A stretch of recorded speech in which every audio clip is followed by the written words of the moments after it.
तो पिछली क्लास में हमने देखा था बेटा कि ट्रांजैक्शन होता क्या है। हमने बात की ट्रांजैक्शन की कि ट्रांजैक्शन होता क्या है, ठीक है, ट्रांजैक्शन की जरूरत क्या है, ठीक है, और हम किसको ट्रांजैक्शन बोलते हैं।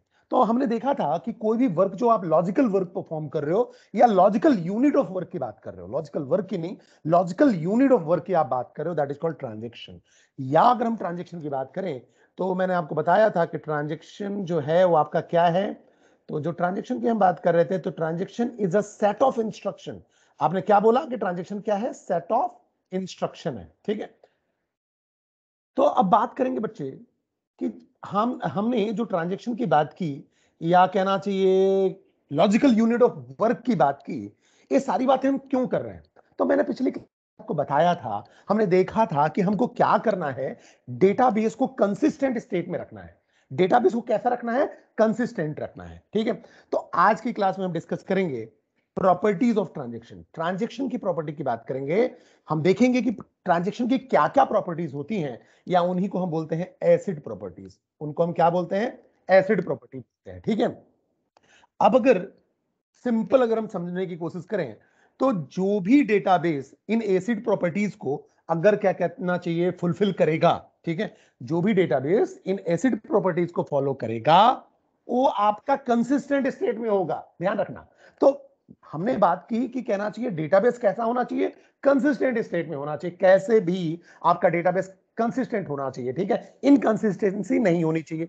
अब अगर इनकंसिस्टेंसी नहीं होनी चाहिए बच्चे, तो सिंपल सी बात है कि जो डेटाबेस है वो क्या होना चाहिए, क्या फॉलो करना चाहिए? एसिड प्रॉपर्टीज को फॉलो करना चाहिए। अब अगर हम एसिड प्रॉपर्टीज की बात करते हैं, तो ए का मतलब होता है एटॉमिसिटी, सी का मतलब होता है consistency, I for isolation, D for durability. तो एटॉमिसिटी, कंसिस्टेंसी, आइसोलेशन, ड्यूरेबिलिटी, इन चारों को जो भी डेटाबेस फॉलो करेगा वो कंसिस्टेंट स्टेट में होगा। तो इसको हम डिस्कस करेंगे, समझने की कोशिश करते हैं बच्चे।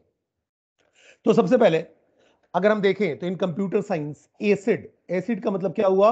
अगर हम बात करें तो एसिड, ए फॉर एटॉमिसिटी, ठीक है, C for consistency, I for isolation and D for durability, ठीक है।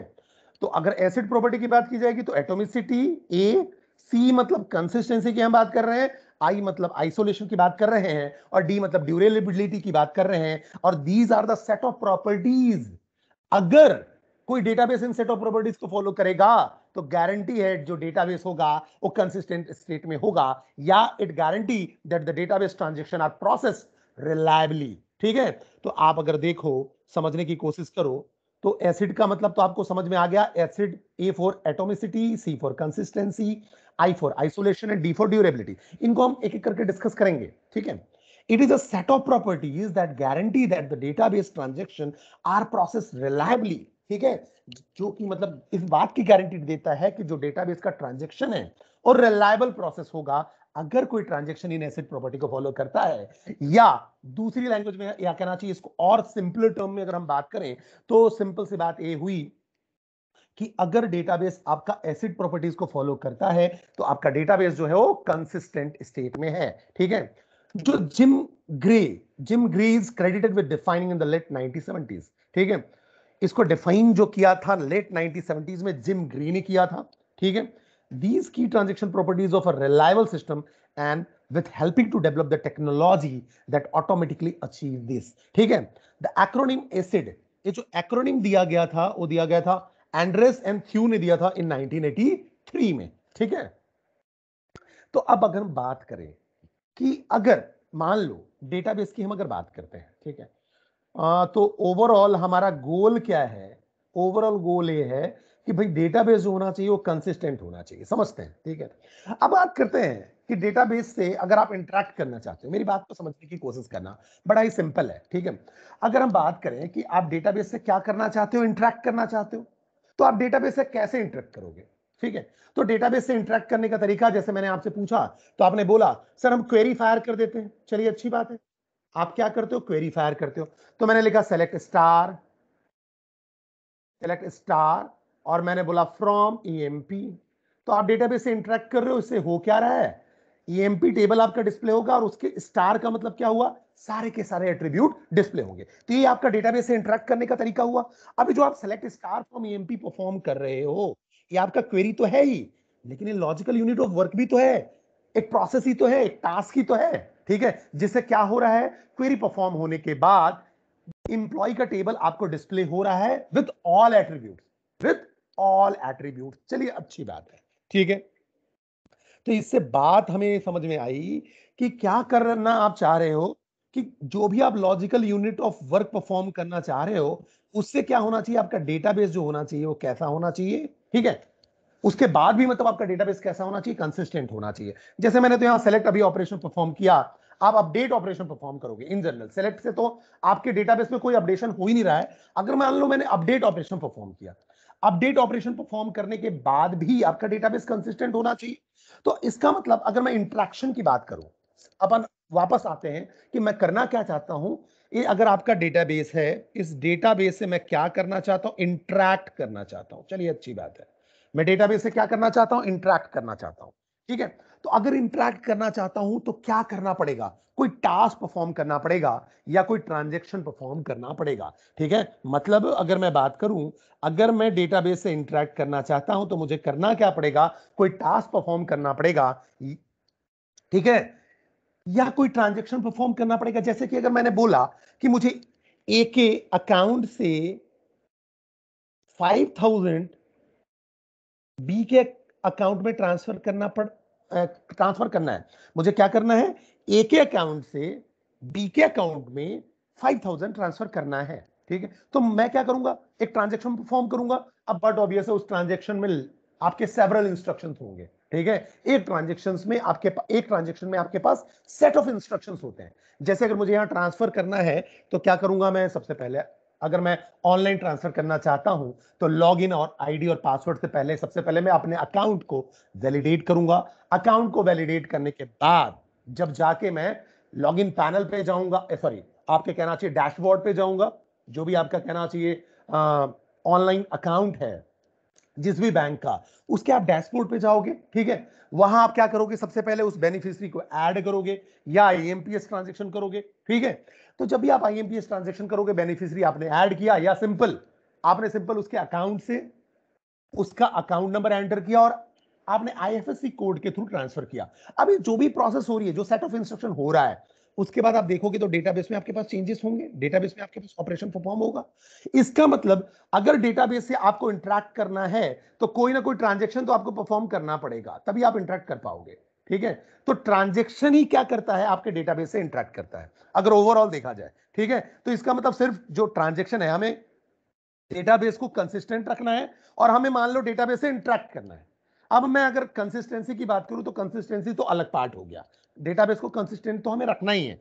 जब मैं इंटरैक्ट करना चाहता हूं तो सिर्फ ट्रांजैक्शन ही है जिसके थ्रू इंटरैक्ट कर सकता हूं। तो बट ऑब्वियस है, आपको डेटाबेस से मतलब ही नहीं है। आप क्या करो, आप डेटाबेस से मतलब ही मत रखो, ठीक है। आप डेटाबेस से मतलब रखो, आप क्या करो, ट्रांजैक्शन पे कॉन्सेंट्रेट करो। आप किस पे कॉन्सेंट्रेट करोगे, आप किस पे कॉन्सेंट्रेट करोगे, ट्रांजैक्शन पे कॉन्सेंट्रेट करोगे, ठीक है। अगर ट्रांजैक्शन ठीक है तो कंसिस्टेंसी रहेगी, अगर ट्रांजैक्शन ठीक है तो कंसिस्टेंसी रहेगी। मतलब मैं क्या कहना चाह रहा हूं, मैं कहना चाह रहा हूं कि आप क्या करना चाह रहे हो, आप डेटाबेस से इंटरेक्ट करना चाह रहे हो और डेटाबेस से इंटरेक्ट कौन कर पाएगा, ट्रांजैक्शन। तो बट ऑब्वियस है, अब आप डेटाबेस को भूल जाओ, क्योंकि डेटाबेस में तो आपके पास बहुत सारा डेटा स्टोर्ड है। तो आप डेटाबेस से, अगर कहना चाहिए डेटा बेस पे अगर कुछ ऑपरेशन परफॉर्म कर रहे हो तो बट ऑब्वियस है ट्रांजैक्शन के थ्रू। तो ट्रांजैक्शन ही आपका क्या कर रहा है, डेटाबेस से इंटरेक्ट कर रहा है। तो आप क्या करो, ट्रांजैक्शन पे कॉन्सेंट्रेट करो। अगर आपका ट्रांजैक्शन कंसिस्टेंट होगा तो बट ऑब्वियस है डेटाबेस भी कंसिस्टेंट होगा। ये बात मुझे समझ में आ गई। तो अगर ये जो मैं एसिड प्रॉपर्टी की बात कर रहा हूं, अगर ये जो ट्रांजैक्शन है जो डेटाबेस से इंटरेक्ट कर रहा है, अगर वो एसिड प्रॉपर्टी को सेटिस्फाई करता है और डेटाबेस से इंटरेक्ट करता है तो डेटाबेस आपका कंसिस्टेंट रहेगा। अब हम बात करेंगे एक एक प्रॉपर्टी की, ठीक है। तो एक एक प्रॉपर्टी को समझने से पहले मैं एक एग्जाम्पल बताऊंगा और उस एग्जाम्पल से समझने की कोशिश करेंगे तो आपको समझ में आ जाएगा। जैसे मैं अगर बात करूं एटॉमिसिटी की, एटॉमिसिटी जो है वो हमने पहले भी देख लिया। एटॉमिसिटी का मतलब ये हुआ, सारे इंस्ट्रक्शन जो भी ट्रांजैक्शन में पार्टिसिपेट कर रहे हैं, सपोज दैट एक ट्रांजैक्शन T1 है, ठीक है। अब T1 के अंदर आपके पास बहुत सारे इंस्ट्रक्शंस हो सकते हैं, जैसे कि मान लो I1, I2 और ऐसे कर करके आपके पास IN इंस्ट्रक्शन है। समझना मेरी बात को, आपके पास I1 इंस्ट्रक्शन है, I2 इंस्ट्रक्शन है, ऐसे करके आपके पास IN इंस्ट्रक्शन है। एक ट्रांजेक्शन में आपके पास सेवरल इंस्ट्रक्शंस हो सकते हैं, because transaction is a set of instruction. तो सारे इंस्ट्रक्शन जो भी ट्रांजेक्शन में पार्टिसिपेट कर रहे हैं, जो सारे के सारे इंस्ट्रक्शन हैं जो भी ट्रांजेक्शन में पार्टिसिपेट कर रहे हैं, वो या तो सारे के सारे एग्जीक्यूट होने चाहिए, वो आपके क्या होने चाहिए, सारे के सारे एग्जीक्यूट होने चाहिए, पार्शियल नहीं होना चाहिए।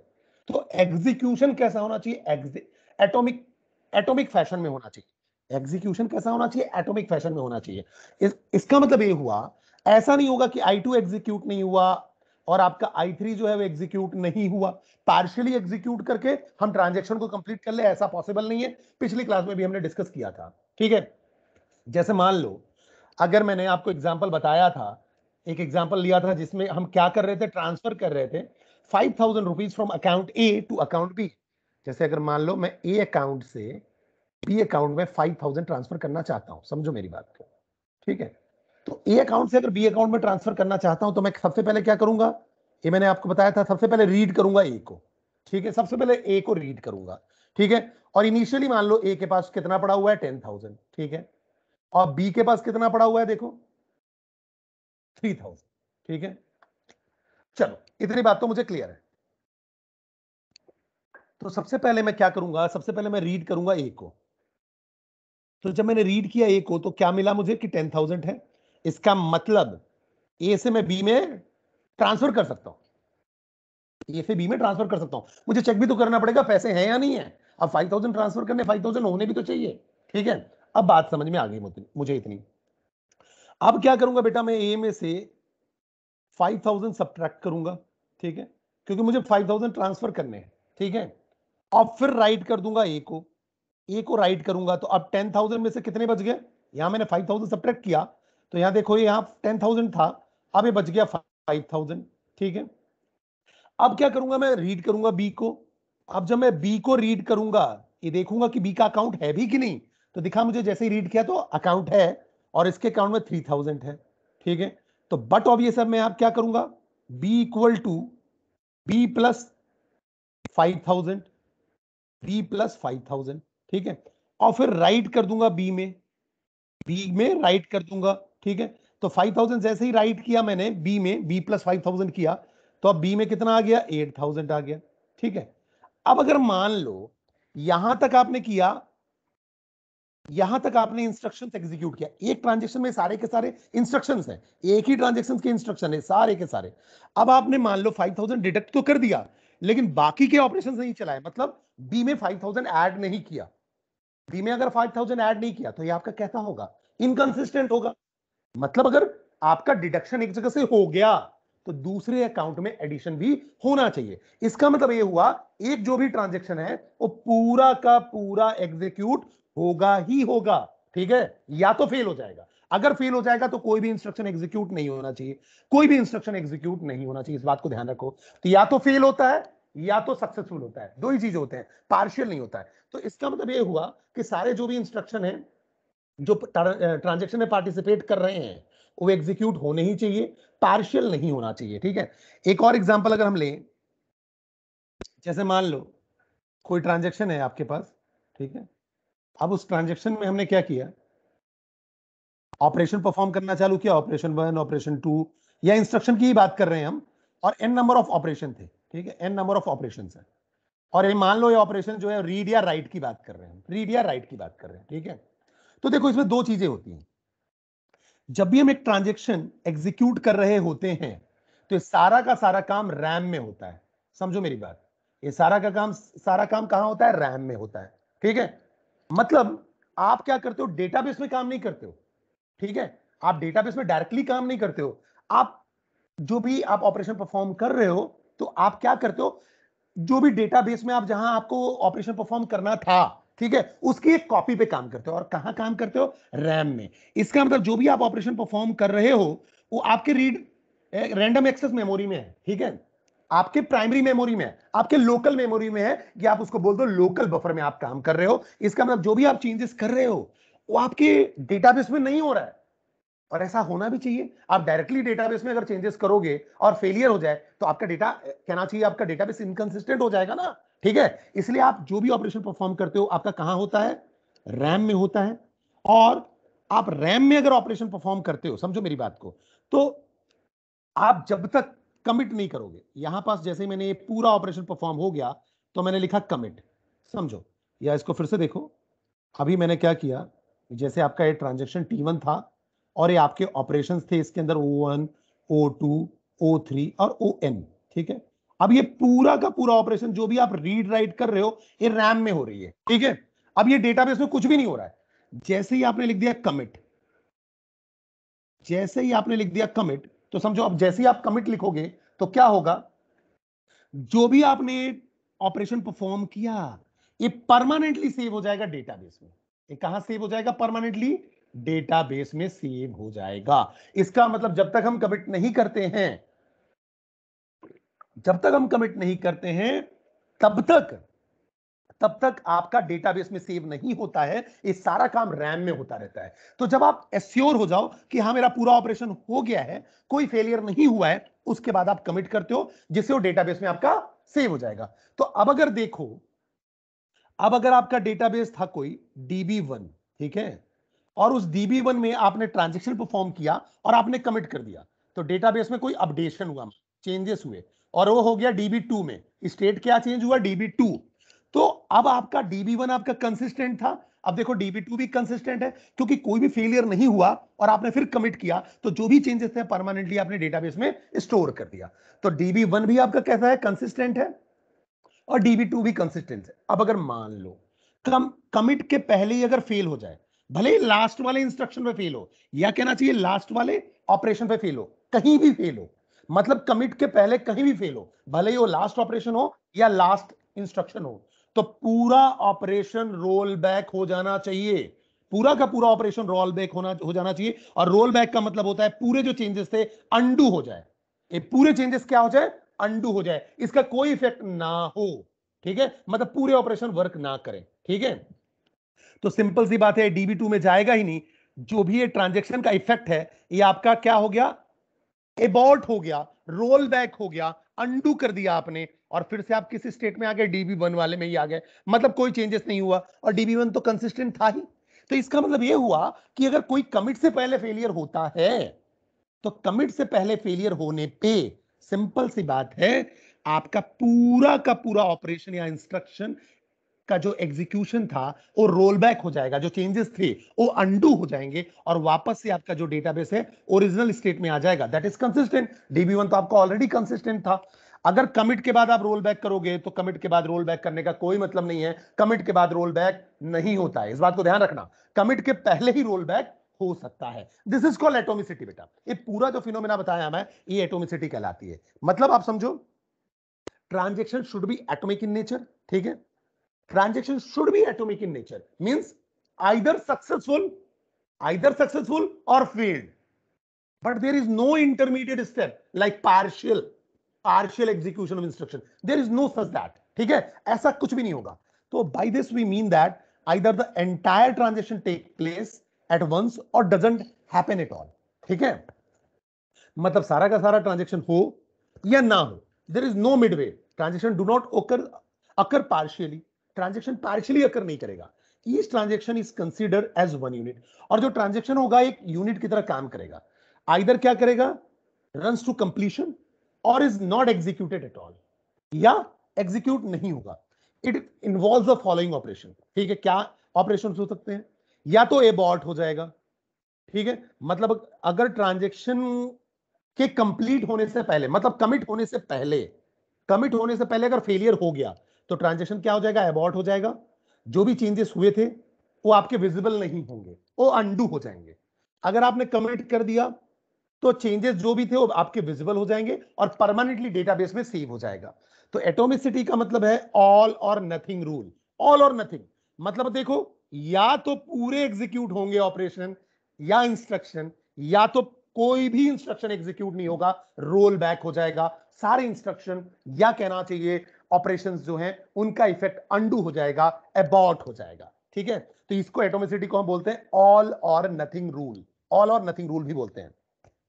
और जो ट्रांजैक्शन मैनेजमेंट कंपोनेंट होता है वो एटॉमिसिटी की टेक केयर करता है, मतलब एटोमिसिटी को मेंटेन करने का काम कौन करता है, कौन उसकी टेक केयर करता है, तो ट्रांजैक्शन मैनेजमेंट। ध्यान रखना, तो transaction management component take care of atomicity. तो ये तो बेटा आपका एटोमिसिटी था सिंपल, जिसमें हम बात कर रहे थे कि एटोमिसिटी का मतलब क्या है। ठीक है, अब अगर हम बात करते हैं दूसरी कंसिस्टेंसी की बात करते हैं। ठीक है, तो कंसिस्टेंसी का मतलब क्या हुआ, तो देखो बेटा कंसिस्टेंसी का अगर हम सिंपल मतलब समझने की कोशिश करें तो कंसिस्टेंसी का मतलब ये हुआ कि जैसे मान लो अगर आप डेटाबेस की बात कर रहे हो, ठीक है, अब अगर आपका डेटाबेस है, जैसे कि सपोज दैट मैंने अभी एग्जांपल लिया भी था, जैसे डेटाबेस 1 है, ठीक है, अब आपने ट्रांजैक्शन परफॉर्म किया, अब आपने ट्रांजैक्शन परफॉर्म किया, बट ऑब्वियस है अब बेटा आपने ट्रांजैक्शन परफॉर्म किया DB1 पे, ठीक है, तो एक नए स्टेट में गया आपका database, that is DB2, that is DB2, कुछ आपने अपडेशन परफॉर्म किया, ठीक है, ठीक है, तो बट ऑब्वियस है अगर DB1 कंसिस्टेंट था, मतलब जब तक आपने ट्रांजैक्शन परफॉर्म नहीं किया था तो DB1 कंसिस्टेंट था, ठीक है, जैसे ही ट्रांजैक्शन परफॉर्म किया तो बट ऑब्वियस है ट्रांजैक्शन परफॉर्म होने के बाद भी आपका डेटाबेस कैसा होना चाहिए, कंसिस्टेंट ही होना चाहिए, मतलब कोई ट्रांजैक्शन परफॉर्म करने के बाद भी आपका जो नया स्टेट है वो आपका कंसिस्टेंट होना चाहिए, मतलब ट्रांजैक्शन से पहले अगर सिस्टम कंसिस्टेंट है, समझो मेरी बात को, अगर ट्रांजैक्शन से पहले आपका सिस्टम कंसिस्टेंट है तो बट ऑब्वियस है ना ट्रांजैक्शन के बाद भी आपका सिस्टम कैसा होना चाहिए, कंसिस्टेंट होना चाहिए। अगर ट्रांजैक्शन के पहले आपका सिस्टम कंसिस्टेंट है तो ट्रांजैक्शन के बाद भी आपका सिस्टम कंसिस्टेंट होना चाहिए, ठीक है, तो the consistency property ensure that the database remains in a consistent state before the start of the transaction and after the transaction is over।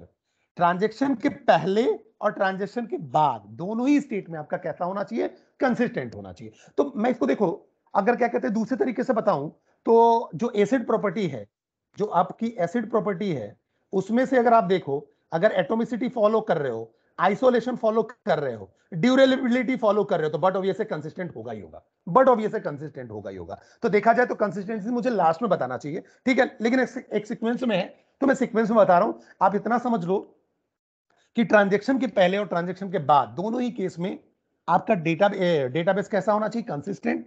Either आपका ट्रांजैक्शन सक्सेसफुल हुआ या नहीं हुआ, अगर ट्रांजैक्शन सक्सेसफुल हुआ तो नया स्टेट आ जाएगा, मतलब कमिट हो गया है, इसमें प्रॉपर चेंज होगा जो विजिबल होगा, ठीक है। अगर नहीं हुआ, मान लो फेल हो गया, ट्रांजैक्शन आपका फेल हो गया, तो कोई भी इंस्ट्रक्शन एग्जीक्यूट नहीं होगा और बट ओबीएस से आपका कहना चाहिए DB1 के स्टेट में पहुंच जाएगा, वो वापस से किस में पहुंच जाएगा, DB1 में, सेम स्टेट में पहुंच जाएगा, वो पहले से ही कंसिस्टेंट था, ठीक है। तो consistency is the responsibility of the system programmer. Atomicity किसकी रिस्पॉन्सिबिलिटी है, ट्रांजैक्शन मैनेजमेंट की, देखो मैंने बताया है एटोमिसिटी किसकी रिस्पॉन्सिबिलिटी है, ट्रांजैक्शन मैनेजमेंट की, और कंसिस्टेंसी किसकी रिस्पॉन्सिबिलिटी है, आपकी सिस्टम प्रोग्रामर की। इस बात को ध्यान रखना, ठीक है। और दूसरे एग्जांपल से भी समझो, जैसे मान लो मैंने पहले एक एग्जांपल जस्ट लिया था एटोमिसिटी में, मैंने आपको बोला कि मुझे 5000 ट्रांसफर करने हैं ए के अकाउंट से बी के लिए, ठीक है, और ए के पास मान लो पड़ा हुआ है 10,000, ए के पास क्या पड़ा हुआ है 10,000, और बी के पास इनिशियली कितना है 3,000, इतना मुझे पता है, समझो मेरी बात को, ठीक है। तो जैसे ही मैं रीड ए करूंगा तो रीड ए करने से क्या हो जाएगा, 10,000 यहां आ गया, मतलब 10,000 है तो ट्रांसफर हो सकता है, अकाउंट भी है, चलो अच्छी बात है। उसके बाद मैंने बोला ए में क्या कर दो, ए माइनस 5,000, बिकॉज मुझे 5,000 ट्रांसफर करने हैं बी में, ठीक है, 5,000 मैंने ट्रांसफर किए और मैं करता हूं इसको राइट, ए में राइट भी कर दूं, तो ए में जैसे ही मैंने राइट किया तो ए में आ गया 5,000, चलो अच्छी बात है 5,000 आ गया, ए में कितना आ गया 5,000 आ गया। अब समझो मेरी बात को, यहां तक तो क्लियर है। अब बेटा अब मैं क्या करूंगा, रीड ऑफ बी करूंगा, ठीक है, रीड ऑफ बी, ठीक है। तो देखो इनिशियली अगर मैं ए प्लस बी कर रहा हूं ट्रांजेक्शन के पहले, ए प्लस बी पहले कर देता हूं मैं, तो ए प्लस बी किया तो कितना है 13,000, समझना मेरी बात को। अब मैं ट्रांसफर करूंगा तो देखना वैल्यू कितनी बचती है, ठीक है, ए और बी की। अब मैंने रीड ऑफ बी किया कि अकाउंट है नहीं है, तभी तो मैं ट्रांसफर कर पाऊंगा, तो मैंने 3,000 देखा है, तो अब इसमें ट्रांसफर पॉसिबल है, तो मैंने बोला बी में क्या करो, B plus 500, sorry 5,000, B plus 5,000, यहाँ 5,000, बिकॉज मुझे 5,000 ऐड करने हैं ना, तो बी इक्वल टू मैंने बी प्लस 5,000 कर दिया। अब राइट बी करूंगा तो बी में क्या हो जाएगा, 3,000 प्लस 5,000 8,000 आ गया। तो देखो ट्रांजेक्शन के पहले 13,000 था टोटल अमाउंट, अगर आप देखोगे तो ट्रांजेक्शन के पहले 13,000 था टोटल अमाउंट। अब देखिए जब मैंने क्या किया, ए से बी में 5,000 ट्रांसफर किया, तो ए के पास बच गया 5,000, ए के पास कितना बच गया 5,000, और बी के पास कितना बच गया 3,000 प्लस 5,000 8,000। अगर आप इन दोनों को ऐड करो तो कितना हो गया 13,000। देखो आपका जो नया डीबी है, यहां पहले अगर मैं बात करूं डीबी 1 की ट्रांजेक्शन के पहले का, तो ट्रांजेक्शन के पहले कितना था 13,000, ए प्लस बी कितना था 13,000। जब मैं ट्रांजेक्शन परफॉर्म करता हूं, और क्या ट्रांजेक्शन है मेरा, transfer from A to B, transfer 5,000 from A to B, उसके बाद भी मेरे पास कितना आ रहा है, 13,000 ही आ रहा है। तो इसका मतलब हमारा जो डेटाबेस है वो कैसा है, कंसिस्टेंट स्टेट में है। तो ऐसा ही होना चाहिए। अब अगर मान लो फेलियर हो जाए, जैसे यहां तक आपका बिल्कुल सही चला और इसके बाद फेलियर हो जाए, अगर फेलियर हो जाए तो बट ऑब्वियसली पूरे के पूरे इंस्ट्रक्शन जो हो जाने चाहिए अंडू हो जाने चाहिए। मतलब अब आपके 5,000 जो डिडक्ट हुए थे वो भी डिडक्ट नहीं होना चाहिए, वो भी डिडक्ट नहीं होना चाहिए। जैसे आप समझो मेरी बात को, आप क्या करते हो, अपने अकाउंट से ट्रांसफर करते हो और मान लें आपने फीस ट्रांसफर किया, अब बीच में कुछ भी फेलियर हो गया या इंटरनेट चला गया, तो अमाउंट आपके पास क्या आ जाता है, वापस आ जाता है ना। पूरा ट्रांजेक्शन फिर से आपका, पूरा जो इंस्ट्रक्शन होते हैं वो आपके पूरे के पूरे अंडू हो जाते हैं। ऐसा नहीं होता है कि जैसे ही अब आपका इंटरनेट चला गया, उसके बाद जैसे ही इंटरनेट वापस से आपका रिज्यूम करता है, तो वापस से आप उस पेज पे नहीं होते जहां पहले थे। फिर से आपको लॉगिन करना पड़ेगा, पासवर्ड एंटर करना पड़ेगा, वैलिडेट करना पड़ेगा, ओटीपी से ट्रांजेक्शन को वैलिडेट करना पड़ेगा, पूरा काम फिर से करना पड़ता है। सेम बेटा यहां है, जिससे कि डेटाबेस कंसिस्टेंट रहे। अब अगर ये आपका रोल बैक हो गया तो वापस से आप DB1 में चले गए, ये तो कंसिस्टेंट था ही, दोनों के पास 13,000 थे ही मिला के, एक के पास 10,000 थे, 10,000 ठीक है, एक के पास आपके पास 10,000 थे, ठीक है। तो बट ऑब्वियस है आपको क्या करना है, दोनों ही केस में, दोनों ही केस में फेलियर हो या सक्सेस हो, दोनों ही केस में आपका डेटाबेस कैसा होना चाहिए, कहना चाहिए कंसिस्टेंट होना चाहिए, ठीक है। अब आगे बात करते हैं। तो कंसिस्टेंसी की बात करें तो कंसिस्टेंसी की अगर हम बात करें तो कंसिस्टेंसी को कोई अलग से कहना चाहिए देखने वाला नहीं है, कोई भी रिस्पॉन्सिबिलिटी लेने वाला नहीं है, सिस्टम प्रोग्रामर को ही देखना पड़ता है कि कंसिस्टेंसी मेंटेन करें। उसके लिए वो कुछ क्या करता है, रूल या प्रोटोकॉल अप्लाई करता है। तो consistency is the responsibility of the system programmer. आगे बात करते हैं। अब बात करते हैं हम आइसोलेशन की। आइसोलेशन को समझने से पहले, आइसोलेशन को समझने के लिए सबसे पहले एक एग्जांपल लेते हैं, तो बेटा आपको समझ में आ जाएगा कि आइसोलेशन एग्जैक्टली है क्या। तो देखो आइसोलेशन अगर मैं सिंपल समझूं तो हम लॉजिकल आइसोलेशन की बात कर रहे हैं। किसकी बात कर रहे हैं, लॉजिकल आइसोलेशन की बात कर रहे हैं। चलिए अच्छी बात है, हम बात किसकी कर रहे हैं, लॉजिकल आइसोलेशन की। अब अगर लॉजिकल आइसोलेशन की बात कर रहे हैं, मतलब अगर मान लो दो ट्रांजेक्शन है T1 और T2, अगर हम बात करें T1 की, एक T1 ट्रांजेक्शन है और एक T2 ट्रांजेक्शन की हम बात कर रहे हैं, दो ट्रांजेक्शन की बात कर रहे हैं। तो समझो मेरी बात को, अगर दोनों ट्रांजेक्शन एक दूसरे से अफेक्टेड ना हो, ठीक है, अगर मान लो T1 अकेले एग्जीक्यूट होता है, अगर T1 अकेले एग्जीक्यूट होता है और मान लो T1 मल्टीपल कॉन्टेक्स्ट स्विच के साथ T2 के साथ एग्जीक्यूट होता है, मतलब पहले तो मान लो T1 अकेले एग्जीक्यूट होता है, इंडिपेंडेंट है, ठीक है। अब अगर मान लो T1 का कुछ पार्ट अभी एग्जीक्यूट हो गया, फिर T2 एग्जीक्यूट हुआ, फिर T1 एग्जीक्यूट हो रहा है, मतलब ये क्या हो रहा है, कॉन्टेक्स्ट स्विच हो रहा है। तो अगर T1 अकेले एग्जीक्यूट होता है और मान लो T1 मल्टीपल कॉन्टेक्स्ट स्विच के साथ T2 के साथ एग्जीक्यूट होता है, दोनों के केस में रिजल्ट सेम हो, मतलब अगर T1 अकेले एग्जीक्यूट हो या कॉन्टेक्स्ट स्विच होने के साथ T2 के साथ एग्जीक्यूट हो और दोनों में रिजल्ट अगर सेम आए, तो समझ लो लॉजिकल आइसोलेशन है। मतलब मल्टीपल ट्रांजेक्शन है लेकिन वो एक दूसरे को अफेक्ट नहीं कर रहे हैं, ठीक है, कॉन्करेंट एग्जीक्यूट हो रहे हैं, ठीक है, कॉन्करेंट एग्जीक्यूट हो रहे हैं। तो बट ऑब्वियस है आपका कैसा है, लॉजिकल आइसोलेशन है। एग्जांपल से समझने की कोशिश करते हैं, जैसे कि देखो, जैसे मान लो सबसे पहले मैं मानता हूं कि x के पास वैल्यू है 500, तो मैंने सपोज किया कि x के पास 500 है और y के पास 500 है, ठीक है, x और y के पास 500 500 पड़ा हुआ है, ठीक है। अब बेटा मेरे पास दो ट्रांजेक्शन है, एक T1 है और T2 है, मैं कॉन्करेंट की बात कर रहा हूं, इंडिपेंडेंट एग्जीक्यूट होगा तो हो ही जाएगा, कोई दिक्कत नहीं है। तो मेरे को देखना क्या है कि इंडिपेंडेंट एग्जीक्यूट हो तो वही रिजल्ट आए जो कि आपका मल्टीपल कॉन्टेक्स्ट स्विच में हो रहा है, मतलब पहले T1 एग्जीक्यूट हो गया, फिर T2, फिर T1, फिर T2, कुछ ऐसा, ठीक है। तो जैसे मान लो मैंने रीड किया x को, तो मैंने बोला r ऑफ x, फिर मैंने बोला x equal to x into x into 100, ठीक है। फिर मैंने बोल दिया w ऑफ x, राइट कर दो x को, ठीक है। फिर मैंने बोला रीड ऑफ y, चलो अच्छी बात है। फिर मैंने रीड ऑफ y लिखा। फिर मैंने बोला बेटा y equal to Y minus 50, y equal to Y minus 50। और फिर मैंने बोला w of y, write of y, ठीक है। अब इसको समझने की कोशिश करते हैं बेटा हम, ठीक है। और यहां मान लो मैंने read of x, r of x, read of x कर रहा हूं यहां भी, ठीक है। और रीड ऑफ y, ठीक है। और z equal to X plus Y कर दो, और राइट ऑफ z, ठीक है, राइट ऑफ z। अब बट ऑब्वियसली ये दोनों देखो कहना चाहिए डेटा को शेयर कर रहे हैं, ये दोनों डेटा को शेयर कर रहे हैं, तभी तो दिक्कत आएगी ना। कॉन्टेक्स्ट स्विचिंग में दिक्कत कब आएगी? जब दोनों एक ही डेटा की बात कर रहे हो या एक ही डेटा को यूज कर रहे हो। तो देखो बेटा T1 भी यहाँ x को यूज कर रहा है और y को यूज कर रहा है, T2 भी x और y को यूज कर रहा है, मतलब डेटा शेयर हो रहा है।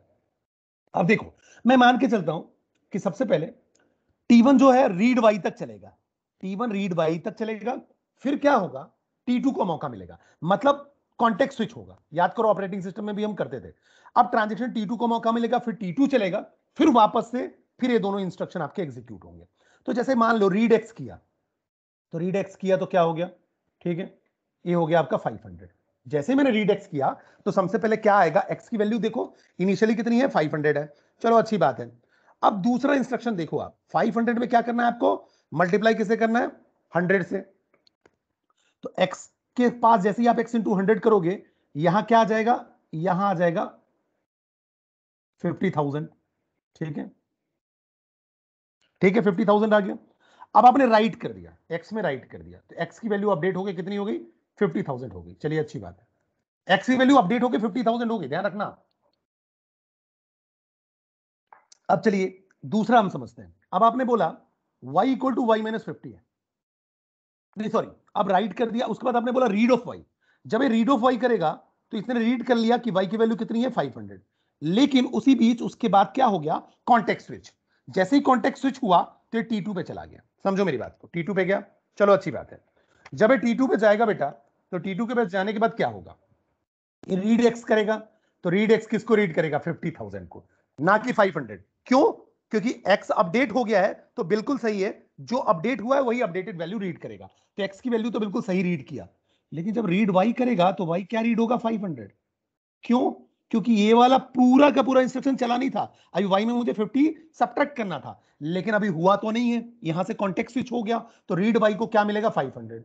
अब इसने बोला Z equal to X plus Y, तो 50,000 में 500 आप ऐड कर दो, तो क्या हो जाएगा, एक्स प्लस वाई कितना हो जाएगा, 50,500। और आपने राइट कर दिया, तो राइट से आपको क्या मिला, 50,500। अब अगर आप देखो उसके बाद वापस जाएगा और यहां आएगा, बोलेगा y equal to Y minus 50, y equal to Y minus 50, तो ये कितना हो जाएगा, 450, ये हो जाएगा 450। और राइट ऑफ y कर दो, अब आप राइट ऑफ y कर दो तो 450 राइट हो जाएगा। अब अगर आप देखो तो अगर इनमें x प्लस वाई को जोड़ो, यहां अगर x प्लस वाई को जोड़ोगे और यहां x प्लस वाई को जोड़ोगे, ठीक है, यहां x प्लस वाई जोड़ रहे हो तो आप क्या आ रहा है, 50,500। लेकिन यहां x प्लस वाई जोड़ोगे तो क्या आएगा, x की वैल्यू 50,000 है, लेकिन y की वैल्यू कितनी हो गई, y की वैल्यू तो 450 हो गई, तो यहां कितना आएगा, 50,450।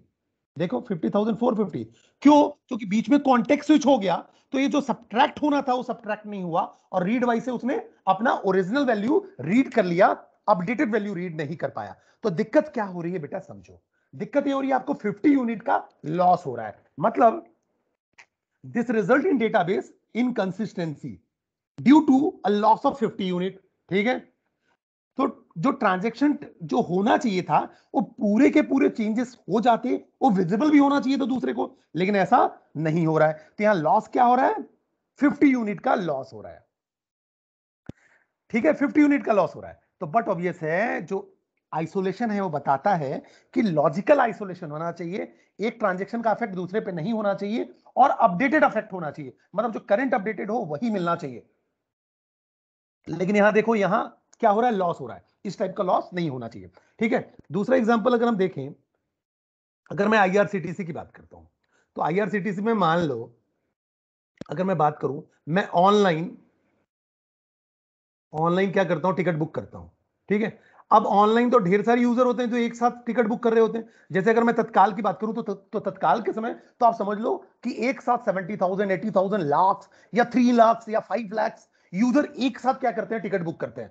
अब मुझे उससे क्या मतलब, अगर सीट बची हुई है तो मेरा बुकिंग हो जाएगा, अगर सीट बची हुई है तो मेरा बुकिंग हो जाएगा। मेरे लिए तो क्या है, आइसोलेटेड एप्लीकेशन है, मेरे लिए आइसोलेटेड एप्लीकेशन है। और क्या हो रहा है, जो भी चेंजेस हो रहे हैं वो करंट में अपडेट होता जा रहा है। मतलब अगर सीट में जैसे ही मान लो 50 से 49 हुआ तो क्या होगा, 49 हो जाएगा। अगर जीरो हो गया तो मान लो मैं बुकिंग में एंटर हो भी गया था तो भी मेरी बुकिंग जो होगी वो अनसक्सेसफुल होगी और बाद में मुझे रिफंड मिल जाएगा। तो ये सारे एग्जांपल जो हैं आपके आइसोलेशन के हैं। तो सिंपल सी बात हुई, आइसोलेशन क्या बताता है बेटा, आइसोलेशन बताता है this property ensure that multiple transaction can occur concurrently. Multiple transaction आपके क्या हो सकते हैं, कॉन्करेंट एग्जीक्यूट हो सकते हैं without leading to the inconsistency of database state. लेकिन डेटाबेस स्टेट को बिना इनकंसिस्टेंट किए हुए, ठीक है। Transaction occur independently without interference. Transaction कैसे एग्जीक्यूट होना चाहिए, किसी को बिना इंटरफेयर किए हुए, ठीक है। Changes occurring in a particular transaction will not be visible to any other transaction until that particular change in that transaction is written to memory or has been committed। जो भी चेंजेस हैं वो तब तक अपडेट दूसरे को नहीं होने चाहिए जब तक कमिट ना हो जाए, और अगर कमिट हो गए हैं तो अपडेट भी हो जाना चाहिए, अदरवाइज फिर डेटा बेस आपका कैसा होगा, इनकंसिस्टेंट हो जाएगा, ठीक है। This property ensure that the execution of transaction concurrently will result in a state that is equivalent to a state assume these were executed serially in some order। इसका मतलब simple सी बात है, अगर सीरियल ऑर्डर में कोई भी transaction को execute करते हैं, सीरियल ऑर्डर मतलब पहले एक ट्रांजेक्शन पूरा कंप्लीट हुआ फिर दूसरा, मतलब अगर T1 इंडिपेंडेंट एग्जीक्यूट हो रहा है और दूसरा पैरेलली एग्जीक्यूट हो रहा है, कॉन्करेंट एग्जीक्यूट हो रहा है, दोनों ही केस में रिजल्ट आपके कैसे होने चाहिए, सेम आने चाहिए। Concurrency control module take care of isolation. अब यहां जो आइसोलेशन का टेक केयर कौन करता है, कॉन्करेंसी कंट्रोल मॉड्यूल, ठीक है। लास्ट बात करते हैं ड्यूरेबिलिटी की, ठीक है। ड्यूरेबिलिटी की हम बात करेंगे, ड्यूरेबिलिटी बड़ा ही सिंपल है, ठीक है। तो ड्यूरेबिलिटी का मतलब क्या होता है, तो ड्यूरेबिलिटी का मतलब यह हुआ कि जो भी आपने चेंजेस किया, जो भी आपने चेंजेस परफॉर्म कर रहे हो, ठीक है, जो चेंजेस आप परफॉर्म कर रहे हो वो चेंजेस जो होने चाहिए वो परमानेंट आपके सेव भी हो जाने चाहिए। ऐसा नहीं होना चाहिए कि क्या कि कुछ समय बाद वो डिलीट हो जाए। मतलब जो भी आपने चेंजेस परफॉर्म किए, जैसे मैंने क्या किया, मैंने बोला A=5, समझो मेरी बात को, मैंने बोला A++, ठीक है। तो ये कितना हो गया, 6 हो गया, ये आपका 6 हो गया। और उसके बाद मैंने कमिट कर दिया, उसके बाद मैंने कर दिया कमिट, समझो मेरी बात को। अब जैसे ही कमिट किया तो ये इक्वल टू जो 6 है वो अब 6 हो गया और परमानेंटली आपका 6 हो गया, ठीक है। अब आपने कमिट कर दिया, परमानेंटली 6 हो गया। अब बाद में आपको याद आ रहा है कि नहीं नहीं वो 5 ही होना चाहिए था, तो फिर से क्या करना चाहिए, करना पड़ेगा आपको एक ट्रांजेक्शन और फायर करना पड़ेगा, A माइनस माइनस। जैसे ये माइनस माइनस करोगे 5 होगा और फिर कमिट करना पड़ेगा, फिर कमिट करना पड़ेगा, ठीक है। इसका मतलब अगर आपने कोई भी चेंजेस परफॉर्म कर दिए तो ड्यूरेबल होना चाहिए, परमानेंट होना चाहिए, वो डेटाबेस में आपका परमानेंट सेव हो जाना चाहिए कमिट करने के बाद। और अगर मान लो आपने गलती से कमिट किया है तो फिर से आपको ट्रांजेक्शन ही परफॉर्म करना पड़ेगा उसको अपडेट करने के लिए, तब जाके आप कमिट करोगे तो चेंज होगा। ऐसा नहीं होना चाहिए कि आपने एक ट्रांजेक्शन परफॉर्म किया, अब वो आपका सेव हो गया और कुछ देर बाद जो भी आपने सेव किया था वो डिलीट हो गया, ऐसा नहीं होना चाहिए। तो जो भी आप चेंजेस परफॉर्म कर रहे हो वो ड्यूरेबल होना चाहिए विद रिस्पेक्ट टू टाइम, ठीक है। आपने कोई भी चेंज किया वो आपका परमानेंट होना चाहिए जब तक आप फिर से अपडेट ना करें, मतलब कुछ समय बाद ऑटोमेटिकली डिलीट नहीं होना चाहिए। तो यही बताता है ड्यूरेबिलिटी, ठीक है। तो ड्यूरेबिलिटी का मतलब हो गया this property ensure that once the transaction has completed execution the update and modification to the database are stored in and written to disk and they persist even if a system or hardware failure occurs। मतलब commit आपने कर दिया तो save हो जाना चाहिए, फिर आपका हार्डवेयर और सिस्टम फेलियर होता है उस केस में भी वो आपका परमानेंटली सेव रहना चाहिए। This update now become permanent and in non volatile memory, ठीक है। बट ऑब्वियस है हार्ड डिस्क में होना चाहिए, हार्ड ड्राइव में होना चाहिए, ठीक है। The effect of the transaction दस आर नेवर लॉस्ट, ये फिर आपका कभी भी लॉस्ट नहीं होना चाहिए। जो रिकवरी मैनेजमेंट होता है वो ड्यूरेबिलिटी की टेक केयर करता है। तो ये तो बेटा आपका एटोमिसिटी प्रॉपर्टी थी, ठीक है। Thank you.